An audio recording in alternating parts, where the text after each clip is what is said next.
नमस्कार मैत्रिणींनो, मी कविता तुमचं स्वागत करत आहे आपल्या विदर्भाची चव या चॅनलमध्ये. तर आज आपण करणार आहोत गाजर आणि काकडीची कोशिंबीर. कोशिंबीर किंवा चटणी तुम्ही काही पण म्हणू शकता. तर ही चटणी आपण आज बनवणार आहोत कारण की ऊन खूप वाढलेलं आहे आणि काहीतरी जेवणासोबत थंडगार खायची आपल्याला गरज आहे. तर ही चटणी एक नंबर अशी बेस्ट अशी लागते. तर हे बघा, आपल्याला मस्त गाजर आणि काकडी घेऊन घ्यायची आहे. तर आता उन्हाळ्याच्या सुट्ट्या लागल्या आहेत, तर मग माझा मुलगा घरीच असतो, त्याच्यामुळे मग तो म्हणते दे मम्मी मी काकडी करते आज. तर म्हटलं चला एवढीच आपल्याला मदत होऊन जाईल.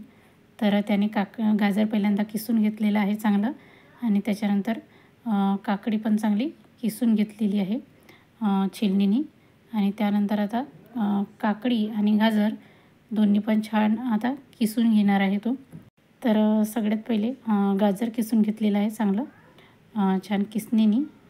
तर त्याने त्याच्या पद्धतीने केलेलं आहे, त्यानेच व्हिडिओ शूट केला आणि त्यानेच सगळं किसकास करून घेतलेलं आहे.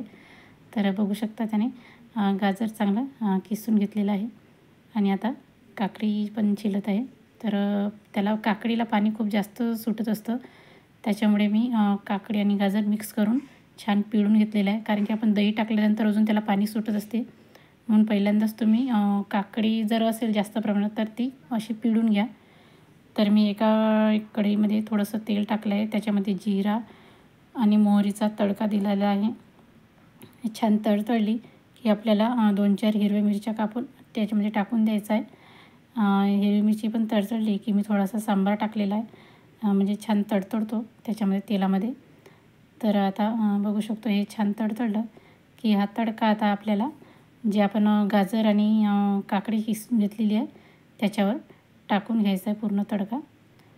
तर मी एका पातेल्यामध्ये एक खीस घेतलेला आहे, त्याच्यामध्ये पूर्ण तडका टाकून घेतलेला आहे. तुम्ही बघू शकता एक नंबर अशी म्हणजे मस्त अशी तडका झालेला आहे आपला. तर याच्यामध्ये मी 1 वाटी दही घातलेलं आहे आंबटवालं. तुमच्याकडे गोड दही असेल तर तुम्ही गोड दही घाला. जर गोड दही घातलेलं आपल्या साखर खूप कमी प्रमाणात वापरावं लागते. जर आंबट दही असल्यामुळे साखर आपल्याला थोडीशी जास्तच घालावी लागते. तर मी याच्यात अर्धा चम्मच मीठ घातलेलं आहे. मीठ तुम्ही आपल्या अंदाजानुसार टाका, जास्त मीठ घालू नका त्याच्यामध्ये.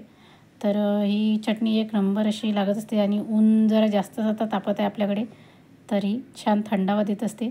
तर त्याच्यानंतर मी आंबट दही टाकल्यामुळे अंदाजे 2 चम्मच साखर घालून घेतलेली आहे, म्हणजे आपली चटणी अशी आंबट गोड अशी छान तयार होईल मस्त. तर आता त्याच्यानंतर आपल्याला हे चांगलं मिक्स करून घ्यायचं आहे चटणी एकसारखी. तर 1 वाटी दही टाकलेलं आहे मी. 1 पाव गाजर आणि काकडी होती आपली. तर मला तरी वाटत आहे की दही थोडंसं कमी प्रमाणात होईल. तर जर तुम्हाला वाटत असेल की दही कमी होत असेल तर तुम्ही अजून दही घालू शकता त्याच्यात. एवढंच आहे की थोडंसं साखरेचं प्रमाण वाढवावं लागेल. तुम्ही टेस्ट करून बघा, जर तुम्हाला वाटलं की आंबट आहे तर साखर घालू शकता. तर मी पण थोडंसं जे दही भाजलं होतं ते टाकून घेतलेलं आहे आणि आता याला चांगलं छान मिक्स करून घेणार आहे, म्हणजे दही आणि काकडी छान एकजीव होऊन जाईल.